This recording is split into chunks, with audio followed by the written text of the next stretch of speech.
Halo, Assalamualaikum warahmatullahi wabarakatuh. Selamat pagi, siang, sore rekan-rekan semua. Perkenalkan, nama saya Kurnia Sani Alamsyah, nomor induk mahasiswa 5201937 dari Universitas Komputer Indonesia. Di video kali ini saya akan menjelaskan tentang perancangan rumah apartemen. Video ini dibuat dalam rangka memenuhi tugas ujian akhir semester Portofolio Studio Desain Interior 3 Fakultas Desain Jurusan Desain Interior Universitas Komputer Indonesia. Kita langsung masuk ke latar belakang.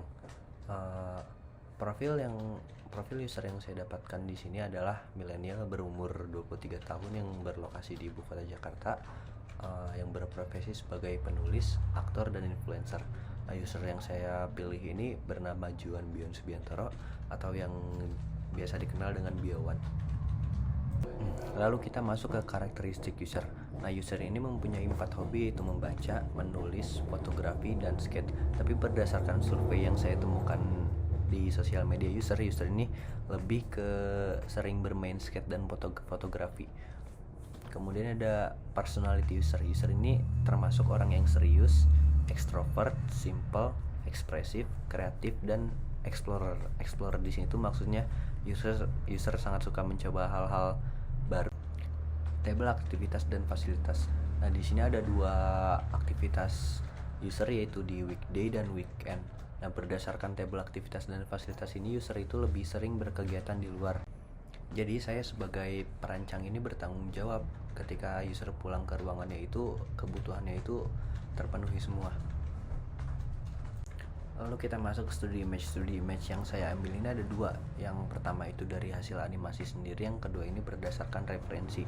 Nah, studi image yang diambil ini sesuai berdasarkan konsep dan penggayaan yang sudah diambil. Lalu ada konsep mind mapping. Nah, terlihat berdasarkan mind mapping yang telah dibuat ini menghasilkan beberapa poin penting yang dapat diambil dan dijadikan referensi perancangan. Lalu kita masuk ke konsep perancangan. Nah, di sini ada konsep ruang dan tema-tema yang diambil di sini, yaitu freedom in simply. Apa sih freedom in simply itu? Freedom simply ini kalau dapat diartikan itu kebebasan dalam sederhana. Nah, konsep ini diambil dari karakter dan kebiasaan user. Freedom sendiri kan diambil dari bahasa Inggris yang artinya kebebasan. Nah, sesuai dengan karakter user yang sangat ekstrovert. Jadi kenapa konsep dan tema ini diambil? Karena saya ingin membuat user itu ketika pulang ke ruangannya itu tidak kehilangan jati dirinya sebagai seseorang yang ekstrovert yang sering berkegiatan di luar. Kemudian ada konsep penggayaan. Nah, penggayaan yang akan diimplementasikan pada perancangan rumah apartemen ini adalah penggayaan modern minimalis. Kenapa sih modern minimalis? Nah, karena penggayaan ini sangat cocok dengan karakteristik user yang simple dan tidak ingin ruangannya terkesan berlebihan. Jadi itulah mengapa saya mengambil penggayaan modern minimalis. Kemudian ada konsep bentuk. Nah, konsep bentuk yang saya ambil dan implementasikan ini saya ambil dari objek pohon bambu. Nah, kenapa sih pohon bambu? Karena penggayaan modern itu biasanya identik dengan objek-objek pola garis lurus dan tegak. Nah, itulah mengapa saya mengambil objek pohon bambu. Lalu kemudian ada warna yang akan diimplementasikan kepada ruangan adalah warna-warna monokrom dan neutral tone, tapi akan didominasi oleh monokrom tone. Nah, kenapa sih saya ngambil warna ini? Karena warna itu saya ambil berdasarkan cara berpakaian user. Nah, kalau dilihat user ini sering pakai itu pakaian yang lebih cenderung monokrom. Material yang saya masukkan ke dalam sini yaitu material major yang digunakan pada ruangan, seperti besi hollow, parquet, homogeneous tile, solid surface, gray mirror, dan aluminium. Kemudian penghawaan pada ruangan ini akan digunakan AC serta memanfaatkan penghawaan dari material-material yang digunakan pada ruangan, seperti pemanfaatan penghawaan dari besi, parquet, kaca, dan homogeneous tile.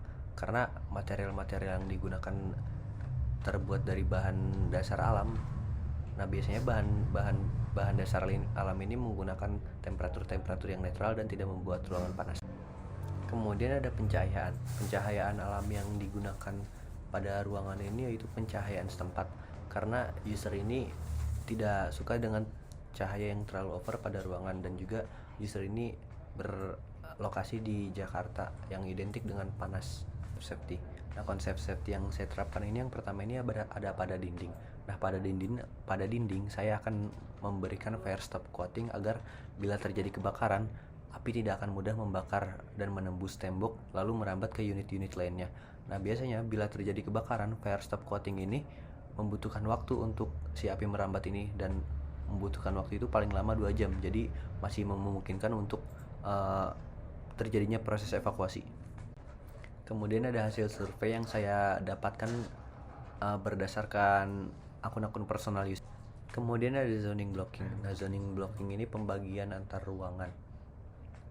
Pada zoning blocking ini saya menurunkan lantai kamar mandi dan menaikkan dapur. Kenapa sih lantai kamar mandi itu diturunkan? Karena kamar mandi itu kan ruangan basah.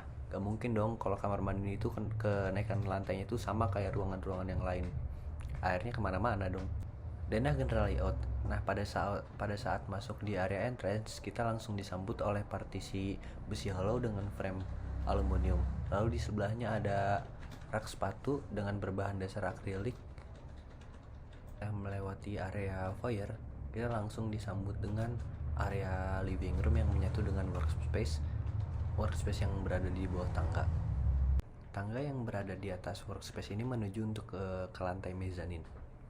Kemudian ada denah pola lantai. Nah, untuk lantai sendiri saya menggunakan 2 material. Yang pertama itu ada homogeneous tile dan parquet. Nah, untuk homogeneous tile ini saya menggunakan homogeneous tile ukuran 60x60. Nah, kenapa sih saya pakai homogeneous tile? Nah, karena homogeneous tile itu nutnya itu kecil. Nut itu tuh garis-garis hitam sambungan antar keramik gitu. Jadi kan kalau garis yang kecil itu kan menambah kesan luas pada ruangan. Untuk lantai-lantai area service seperti dapur, saya akan menggunakan parket dengan finishing natural glossy, dan begitupun dengan lantai mezanin yang akan menggunakan parket finishing natural glossy. Kemudian ada denah langit-langit dan mechanical electrical.